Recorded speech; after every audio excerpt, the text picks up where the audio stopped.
Good morning, America. Yeah. Good morning, Mr. I hope ABC doesn't sue me on the trademark. Let me do just a couple of things for you, then we'll take a few questions. Because I came out this morning to talk to Maria Bartiromo on Fox Business for a very specific reason. There's been a lot of news in the world, and one of the things that happened this week, which was really important, that didn't get virtually any ink, was an increase in tariffs on aluminum and steel from 25% to 50%. And that's really important for this country because steel and aluminum are critical to our national security. And President Trump began the process of reviving those two industries back in his first term, but Joe Biden let that go by the wayside. We lost two major smelters in the aluminum industry, which is a lot, during Biden's regime. And then the steel industry, we've seen a dramatic fall in its capacity utilization. Its profitability was negative in the fourth quarter of 2024, and we can't tolerate the problem that we're facing. I mean, you may think 50% tariffs is high, but the problem we've been facing is that we have so much overcapacity of steel in the world because of China. China is by far the most massive steel producer. What China has been doing is dumping that steel in the market, and they do it directly, but they also do it through what's called transshipping. And if you know this term, it's basically when China uses other countries to ship and avoid tariffs and things like that into this country. In this case, one of the worst offenders is Vietnam. We saw this is like interesting math. We saw Vietnam's deficit with China go up by about $16 billion last year. It surged to the highest on record. And at the same time, its surplus with the United States surged up to $12 billion. So you can see kind of what's going on. And if you look at the different products, the rebar, the standard pipe, the oil country tubular goods stuff with steel, it's all coming in from Vietnam. It's coming in also from Korea, Taiwan, Japan. And so this action by President Trump is really important. Same thing with aluminum. We want to get our smelters back. I think one of the things we've already seen with respect to the aluminum industry is we've had the announcements of two new smelters. Great news, Century Aluminum and also a conglomerate from the Emirates. Okay, that's aluminum and steel. I'm sure you want to talk about the Elon Musk issue. The only thing I want to talk about with respect to that, and again, I was on Fox Business, I could talk to investors.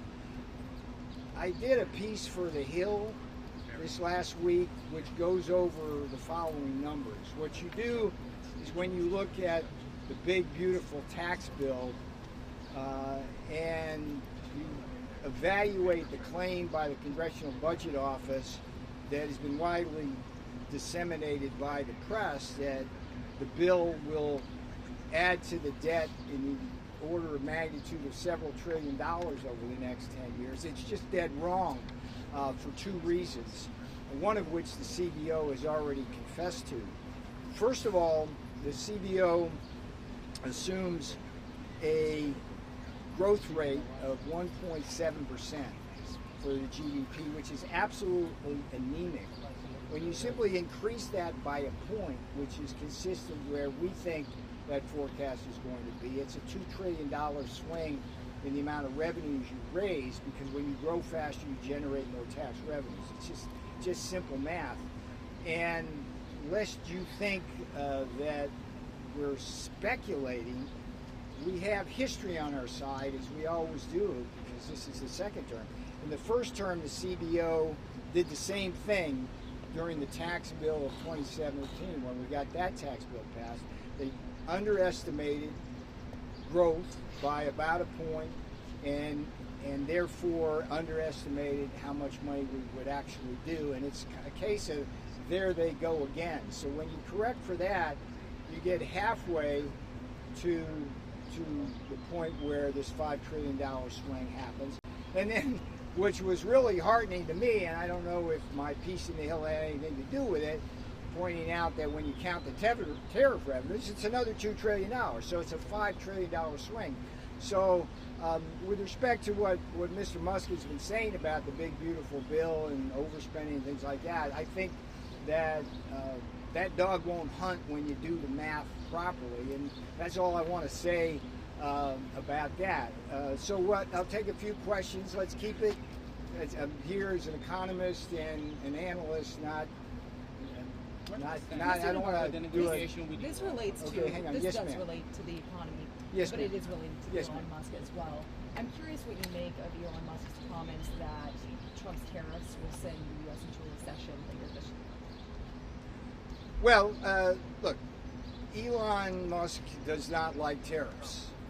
Full stop. He's made that clear from day one and going back to the first term. He's not a tariff guy, which is fine. We can have disagreements about it. But I would simply say that everybody during our first term who said that the tariffs were going to be recessionary and inflationary were obviously and wildly wrong.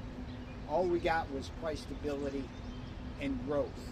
And again, if you do the numbers, if you understand how gross domestic product is calculated, okay, if you've ever gone through that math, it's 4 engines of growth. It's consumption, investment, government spending, and what we call net exports, which is the difference between what we sell to the world and what they sell to us. And when you have them selling us more than we sell them, in the math of the GDP, growth goes down. So every quarter when those numbers get reported, when you see what the net number is, that number would probably be about a point or more higher if we didn't run a trade deficit. So the idea that these tariffs are somehow going to be recessionary is wrong. I mean, there's two things going on. With the tariffs, we make more things here, we employ more people in the short run, and in the longer run, we get more capital investment, and therefore we employ more people and produce more goods. So the math doesn't work there. Yeah. Given your disagreements on tariffs with Elon Musk that you just laid out, are you glad to see now that he's out of the fray? No, I'm not glad or whatever. It's people come and go from the White House. He's a special government employee with an expiration date. I work with the Doge folks a lot here, and I've got a very special project, which at some point I'll come out here and talk about with them, which has been great. We've gone into one particular agency, and we've taken a computer program that's very important, that is run like a 1950s IBM punch card operation at great expense to the American people, and we're going to turn that from a Model T into a Ferrari, and it's going to transform a bunch of people's lives and save American taxpayers a lot of money. So that's good. Didn't I just tease you and say I'd be out here again? And you had to try.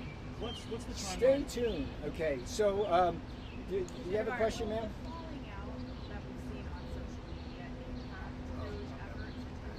No. Look, waste, fraud, and abuse, unfortunately, is alive and well in America, and the Doge folks here, they're good folks, and when you work with them and bring to them the institutional knowledge of how bureaucracies work and what's important in a bureaucracy and what's not, when you wed that, it's a great thing. So we're happy. I had my piece on Elon. I'm happy to talk about other things, but that one's over. Yes, ma'am. Yes, ma'am. I never thought you all would ask. There was a very good phone call yesterday. It ran about 90 minutes between the two presidents of the greatest economic power in the world, the United States, and one of the two most populous countries in the world. In China, we've set in motion a process in which, as President said, Jameson, Howard, and Scott will be going. That's Secretary of Commerce Lutnick, Secretary of of the Treasury, Scott Vesson, and new United States Trade Rep Jameson Greer, and there was a clear mandate between and understanding between the two presidents, and we expect that meeting will take place within 7 days, and either I or more likely Scott, Howard, and Jameson will come out to the sticks and let you know, or the president will let you know about it. But it was a very good call. Mr. Navarro, may I ask a question about you? Where the negotiation with Europe with steel and aluminum stand at the moment? The negotiation after the meeting in Paris? I don't understand. We put tariffs on, and the president has a policy of no exemptions, no exclusions, full stop. Thank you. Okay? After the All right, meeting- that's about it. I think I've been generous. Just the German Chancellor meeting yesterday. Oh, Was there- I have no comment on that. It's not my lane. Hey, anytime, just I've come out to give you a bunch of time. What the president would have said Congress was made on rare earth minerals, what does the president? Well, let's see what happens with the negotiations. But the president was very clear that the rare earth issue will be key to that negotiation, and the two presidents have a very clear understanding of the outcome. Okay? All right, thank you very much. Is the That's Nippon right. investment